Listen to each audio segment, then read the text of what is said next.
ఈరోజు okay TV ఆధ్వర్యంలో ఈ చర్చ జరగటం అనేది అంటే ఒక యూట్యూబ్ గురించి రేవంత్ రెడ్డి గారు మాట్లాడడం ఎంత తప్పో, కానీ ఈరోజు ఈ చర్చ జరగటం కూడా ఆయన మూలనే జరిగిందని అనుకోవాలి. ఎందుకంటే ఒక వ్యంగ్యంగా మాట్లాడటం అనేది చాలా తప్పు. ట్యూబులు అంటాం, ఎందుకంటే ఇదే బేస్ చేసుకొని ఏ రాజకీయ నాయకుడి కన్నా ఏ పార్టీకైనా ఒక వేదికలాగా ఉంటుంది. ఎందుకంటే నేను గతంలో మొన్న ఎలక్షన్ దగ్గర నుంచి నేను చేస్తే రోజుకి 20 వీడియోలు చేశాను. ఒక రోజుకి 20 వీడియోలు చేశాను. పార్టీలకి మేము సపోర్ట్ చేసుకుంటూ మాట్లాడటం రోజుకి 20 వీడియోలు చేశాను. స్టిల్ ఇప్పుడు కూడా నేను రోజుకి 5-6 వీడియోలు కంపల్సరీ చేస్తూనే ఉన్నా. అంటే ఎందుకంటే గతంలో చేసిన యూట్యూబ్ ఛానల్కి నేను సపోర్ట్ చేయాలని కాదనలేక వెళ్తూనే ఉన్నాను. 2-3 రోజులకైనా ఒక ఛానల్ వెళ్ళి కలవటం చేయటం చేస్తే అంటే వాటికి కూడా కొంచెం మనం సపోర్ట్ చేసిన వాళ్ళం అవుతాం కదా అని. అలా మనం అంటే రాజకీయానికి మేము ఈరోజు తెలుగుదేశం పార్టీ అధికారం ఆంధ్రప్రదేశ్లో వచ్చిందన్నా కంపల్సరీ మాకు యూట్యూబ్లు కూడా ఎంతో సహాయం చేశాయనేది నేను చెప్తున్నా. రేపు పొద్దున మేము తెలంగాణలో బలపడాలన్నా కూడా మాకు యూట్యూబ్ ఛానల్స్ సపోర్ట్ అనేది కూడా మాకు అవసరం. ఎందుకంటే ఒక్క ప్రజలకి తొందరగా రీచ్ అయ్యేది ఏముందంటే శాటిలైట్ ఛానల్స్ ఉన్నాయి కాదనట్లేదు, అది ఆ టైంలో వెళ్ళి మనం కూర్చొని చూడాలి.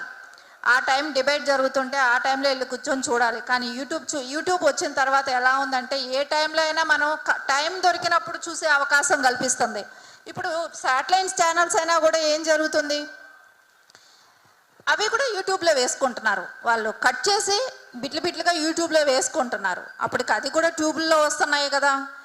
ఇక్కడ కొన్ని ఛానల్స్ పార్టీలకి వాళ్ళ ఛానల్సే పెట్టుకోవటం మూలన యూట్యూబ్ ఛానల్స్ వచ్చిన తర్వాత సొంత వాయిస్ ఇచ్చుకునే అవకాశం ఉంది.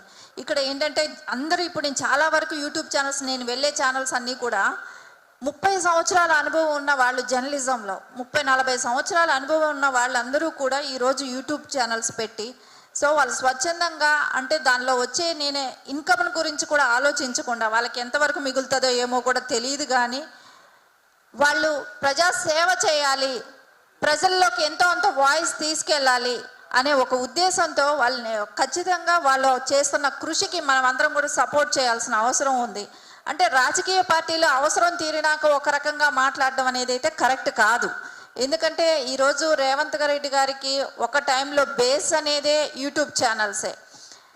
ఇక్కడ చూస్తే ఆ ఒక్క టైంలో కాదు, స్టిల్ అధికారం కోల్పోయినా కూడా కేటీఆర్ గారు కానీ మొన్న వరకు నోటీసులు ఇచ్చారు యూట్యూబ్ ఛానల్కి. ఎందుకంటే కవిత గారు అరెస్ట్ అయింది, ప్రతి ఛానల్లో టెలికాస్ట్ ప్రతి ఛానల్లో మాట్లాడారు, ప్రతి ఛానల్లో మేము అందరం మాట్లాడిన వాళ్ళం కూడా ఉన్నాం. కానీ నోటీసులు ఇచ్చి భయపెట్టి ఆ వీడియోలన్నీ కూడా తీయించేసేటట్టు కూడా చేశారు. అది ఇప్పటికీ కూడా యూట్యూబ్లకి ఇప్పటికి కూడా స్వేచ్ఛ లేదు. ఎందుకంటే అవి చాలా చిన్న సంస్థలు, చిన్న ఇదిగా ఎదుగుతున్నారు. అలాంటి వాళ్ళని ఇప్పటికి కూడా రాజకీయ పార్టీలు కక్ష కట్టి వాటిల్లో వాళ్ళు టెలికాస్ట్ కానివ్వకుండా చూసుకుంటున్నారని అంటే ఏ రకంగా వాళ్ళు భయపెడుతున్నారనేది కూడా అర్థమవుతుంది. కానీ కొన్ని యూట్యూబ్ ఛానల్స్ ఉన్నాయి, అంటే థంబ్నెయిల్ ఒకటి పెట్టడమే కానివ్వండి, ఒక కరెక్ట్ కంటెంట్ కూడా ఉండదు దానిలో.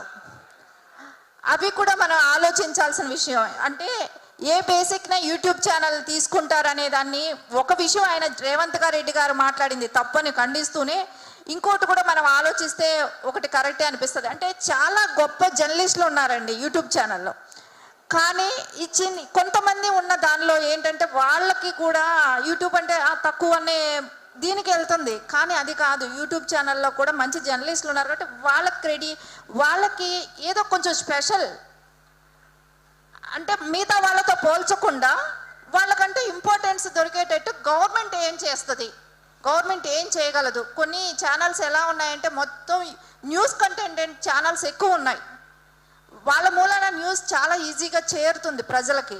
అలాంటి ఛానల్కి గవర్నమెంట్ ఏ విధంగా ఆదుకుంటారు అనేది ఇక్కడైతే ఖచ్చితంగా గవర్నమెంట్స్ ఎంతో అంత సహాయం చేస్తే ఆ ఛానల్స్ నిలబడే అవకాశం ఉంటుంది.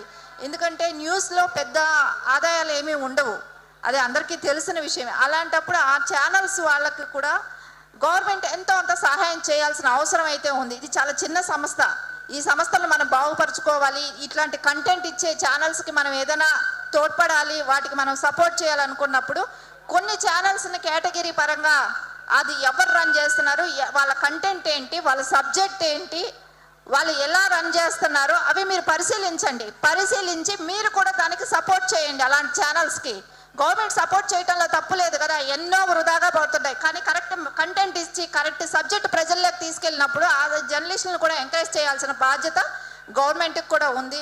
మీరు అందరూ కూడా దాని గురించి ఆలోచించి దాన్ని మీరు గవర్నమెంట్ వరకు చేరవేశారనుకోండి, రేపు పొద్దున ఇట్లాంటి న్యూస్ మూలాన ప్రజలకు ఎంతో ఒకటి మంచి జరుగుతుంది. కొన్ని ఛానల్స్ చూడండి, ఫేక్ న్యూస్లు ఎలా ఉంటాయంటే బ్రేకింగ్ న్యూస్ అని వేస్తారు. అది నిజంగా ఏదో తమ్నైల్ పెట్టారని కదా, ఎవరో చచ్చిపోయారని చెప్పి పెట్టేస్తారు. అంటే బతుకున్న మనిషిని ముందే చంపేస్తుంటారు కూడా. ఇలాంటి మూలాన కొన్ని అంటే క్రెడిబిలిటీతో నడిపే ఛానల్స్ కూడా తప్పు వస్తుంది.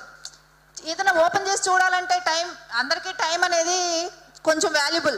అలాంటి టైంలో ఇలాంటివి వస్తున్నాయి. అందుకే ఛానల్స్లో కూడా గవర్నమెంట్ కొంచెం అవి ఎలాంటి ఛానల్స్ ఒక న్యూస్ అనేది దానిలో వచ్చిందంటే పక్కా అనేటట్టు గవర్నమెంట్ కూడా ఎంతో అంత సపోర్ట్ చేయాలి. కొన్ని ఛానల్స్ని సెలెక్ట్ చేయండి, వాళ్ళు ఇచ్చే కంటెంట్ ఏంటి, వాళ్ళు ఇచ్చే ఇదేంటి, వాళ్ళకి వ్యూస్ కాదు ఇంపార్టెంట్. ఇక్కడ మెయిన్ వ్యూస్ అనేది పిచ్చి పెట్టి ఏవి పెట్టినా వస్తున్నాయి, వ్యూస్ కాదు. కానీ కంటెంట్ ఇంపార్టెంట్.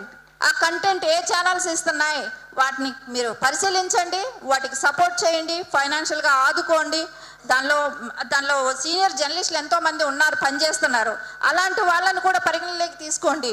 వాళ్ళ ఇదేంటి, గతంలో వాళ్ళు ఏం ఛానల్స్లో చేశారు, వాళ్ళు ఏ పేపర్లు నడిపారు, ఏ పత్రికా రంగంలో వాళ్ళు ఉన్నారు, ఇవన్నీ క్రెడిబిలిటీ చూసుకొని దానికి సపోర్ట్ చేస్తే గవర్నమెంట్ మంచి ప్లాట్ఫామ్గా ఇంకా కూడా ప్రజలకి ఈ ఛానల్స్ మనం చూసామంటే కరెక్ట్ కంటెంట్ ఉంటుంది అనేది అందరికీ అనిపిస్తుంది. ప్రజలకు ఒక నమ్మకం, భరోసా కూడా ఉంటుంది. ఈ దశగా మీరందరూ కూడా రేవంత్ రెడ్డి గారితో మాట్లాడి మీరు ఇలాంటి ఛానల్స్కి సపోర్ట్ చేయాలి గవర్నమెంట్ త్రూ అనేది కూడా మీరు అడగటం కరెక్ట్ సబబ్ అని కూడా అనిపిస్తుంది. నాకు ఈ అవకాశం ఇచ్చిన అందరికీ, పెద్దలందరికీ ధన్యవాదాలు.